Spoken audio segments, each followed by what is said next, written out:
Whoa, whoa, whoa, whoa, whoa. Hold on there, AI voice. It's Nigersaurus. Nigersaurus. From West Africa, the country. Niger. Continue. Sorry. I didn't even know that there was a Nigersaurus, but alright.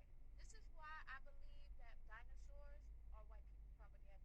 Making me get my mic on for this one. White people propaganda? You think these things, you think those are all white people propaganda? Okay. All right. I guess we have to have a little talk. That's okay. That's fine. This person is just not that educated on dinosaurs and paleontology, so I'll be here to help out. So, yes, Nigersaurus was both discovered and named, I think named. Let's go with the discovered because I know that for a fact. It was discovered by a French paleontologist. So, yeah, a white guy. And Nigersaurus was also named, I think, by a white guy. I don't know. So, Philippe Tequet, I think that's how you say that. I never spoke French in my life, but I'm pretty sure that's how you say that. This is the guy that discovered Nigersaurus. So, yeah, a white guy. And this is Paul Sereno, who named Nigersaurus. See what I mean by kind of a white guy?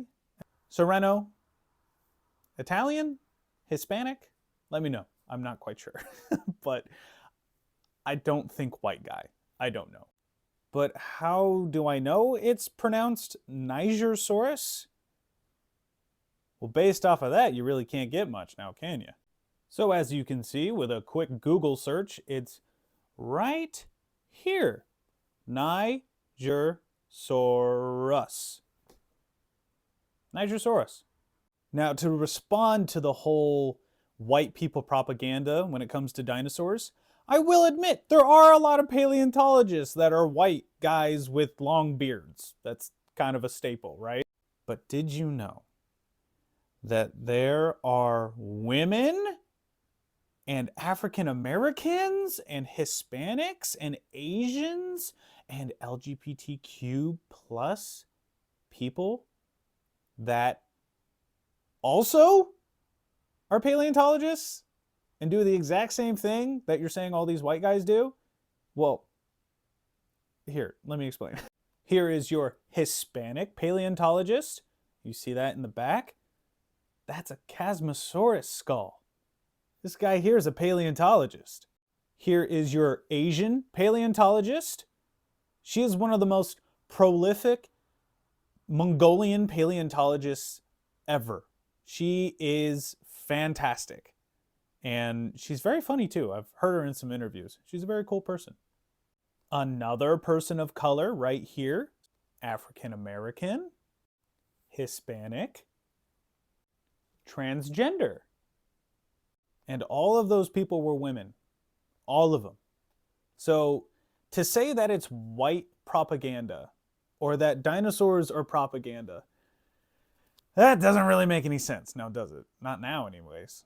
She goes on to say that George Washington was around before dinosaurs were a thing.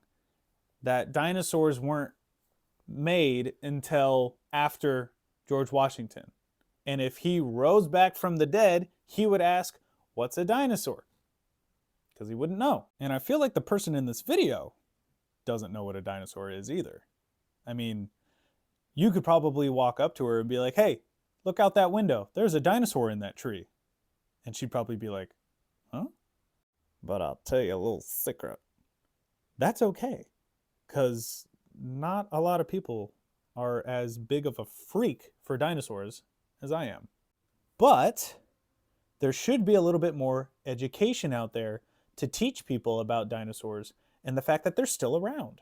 Now, if George Washington came out of the grave, let's say he looks like a zombie, why not? And he's like, "What's a dinosaur?" I would gladly tell him what a dinosaur is, and I wouldn't try to gaslight him into thinking that people just put these fossils in the ground and then they go and dig them up for money, even though everything that they do in order to dig them out is extremely expensive, and everything that they do to study what they just pulled out of the ground that apparently they put in the ground prior is extremely expensive, and that they don't get paid a lot of money to do what they do.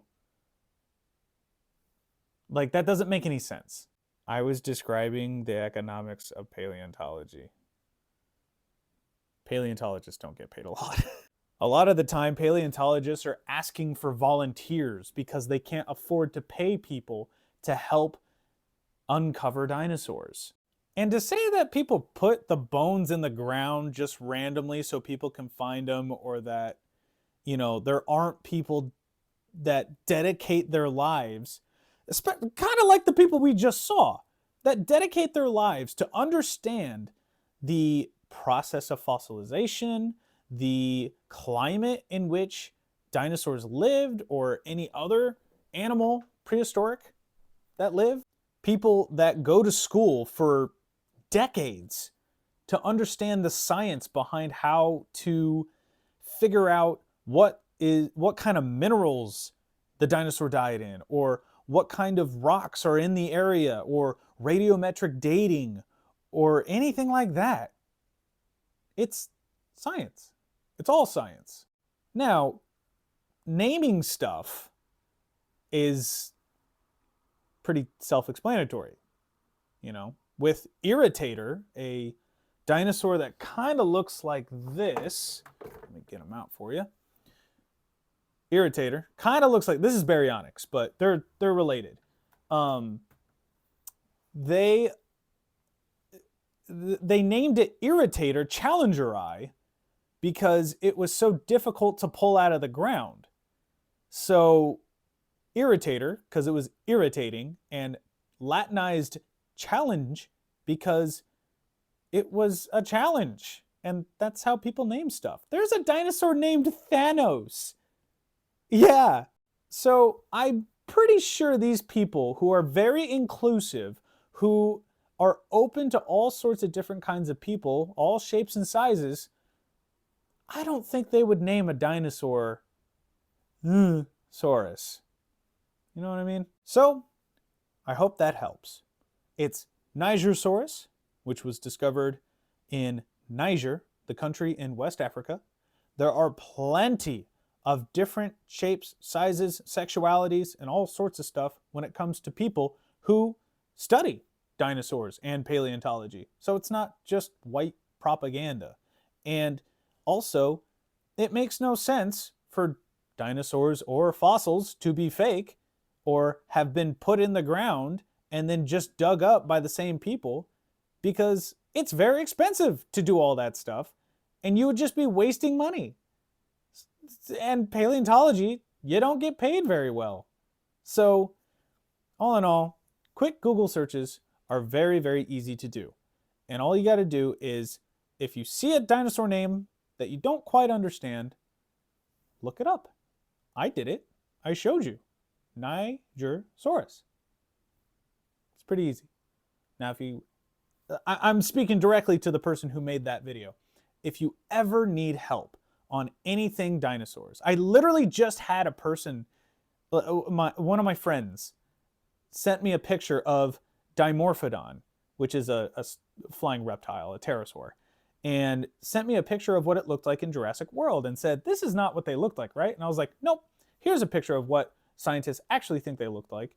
And they're part of a big group called Pterosaurs, and just explained like what pterosaurs were and stuff. And she was like, oh, that's pretty cool. Didn't know that. So I'm pretty open to helping anybody who needs help with dinosaurs. So I hope that helps. I hope everybody understands that this is Nigersaurus, not Saurus. So don't go there. Just quick Google search. That's all you need.